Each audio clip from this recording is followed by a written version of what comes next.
اور ایک کلپ تھا ایک خاتون کی آواز میں جو اعتراض کر رہی ہے اسلام پر اور دین پر اور جنت پر، اور کہہ رہی ہے کہ اس کا لب لباب یہ ہے کہ یہاں بھی یہ اسلام جو ہے یہاں بھی عورتیں مردوں کے استعمال کی چیز ہیں، اور جنت میں بھی عورت کو ایک استعمال کی چیز بنا کر پیش کیا گیا مردوں کے لیے۔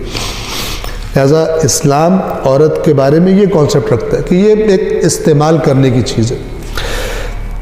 یہ جو لفظ یہاں پر آیت نمبر 22 میں آیا ہے اور سورہ قاف میں بھی آیا ہے جنت کے بارے میں، یہ ایک چھوٹا سا جملہ اس قسم کی تمام لغویات اور بیہودہ باتوں کا قاطع واضح جواب ہے۔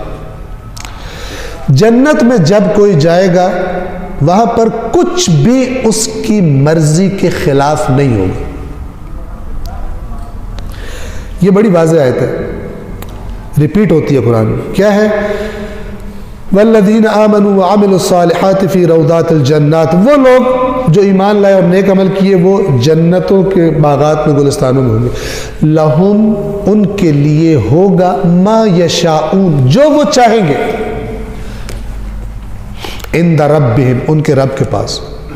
تو یہاں سے بات ہی ختم ہو جاتی ہے کہ کسی کو کچھ، کسی مرد کو یا کسی عورت کو اس کی مرضی کے خلاف کوئی کہا جائے کہ تم نے یہ کرنا۔ جو جس کا جی چاہے گا اپنی مرضی میں وہ آزاد ہوگا۔ اور سورہ قاف میں یوں ہے، لہم ما یشاؤون عند ربہم، جو کچھ وہ چاہیں گے ان کے رب کے پاس ہوگا۔ اور اللہ فرماتا ہے وَلَدَيْنَا مزید، اور جہاں تک تمہارا تصور بھی نہیں پہنچتا، ہم کہیں گے ہمارے پاس جو تم نے چاہا وہ تمہیں دے دیا، اس سے بڑھ کر بھی ہمارے پاس تمہیں دینے کے لیے، یعنی اللہ عطا کرے گا۔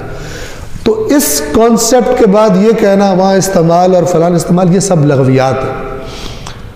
اور آپ دیکھیں کہ آزادی کے نام پر عورت کو جس طرح ویسٹ میں استعمال کیا جاتا ہے، ویسٹ میں مرد کی شہوت کو بجھانے کے لیے جس طرح عورت کا استعمال کیا جاتا ہے، ٹھیک ہے، وہ کہاں؟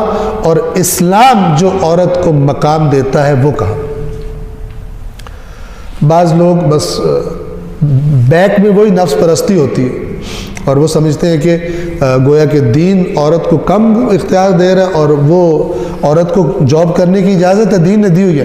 ہاں، اللہ کہتا ہے آئیڈیل جو ایک گھر، ایک گھرانہ میں، اس میں جو خالق ہے اس نے عورت کے اندر کچھ خصوصیات رکھی ہیں جو مرد کے اندر نہیں رکھی، اور مرد کے اندر کچھ خصوصیات رکھی ہیں جو عورت کے اندر نہیں رکھی۔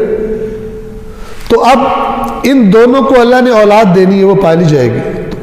خدا چاہتا ہے کہ مثلا عورت کیونکہ اس کے اندر مامتا زیادہ ہے، کیئر زیادہ ہے، جذبات زیادہ ہے، وہ اور اولاد کو زیادہ مثلا اس کی ضرورت ہے ماں کی، تو وہ اس کام کو کرے اور مرد زحمت کرے اور باہر جائے۔ یہ آئیڈیل ہے، لیکن منع نہیں ہے عورت کو کہ وہ جاب نہیں کر سکتی۔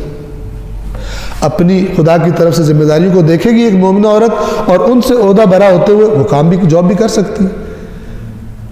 اللہ تو یہ چاہتا ہے کہ جو میری مرضی ہے اس کے مطابق چلو، دنیا بھی دوں گا اور آخرت بھی دوں گا۔ اور جو دنیا کی خاطر دین سے ہی ٹکرا جاتے ہیں، دین کے بارے میں باتیں شروع کر دیتے ہیں، تو وَمَا لَهُمْ فِي الْآخِرَةِ مِن نصیب، آخرت میں ان کا کوئی حصہ نہیں ہے۔ صلوات پڑھیے محمد۔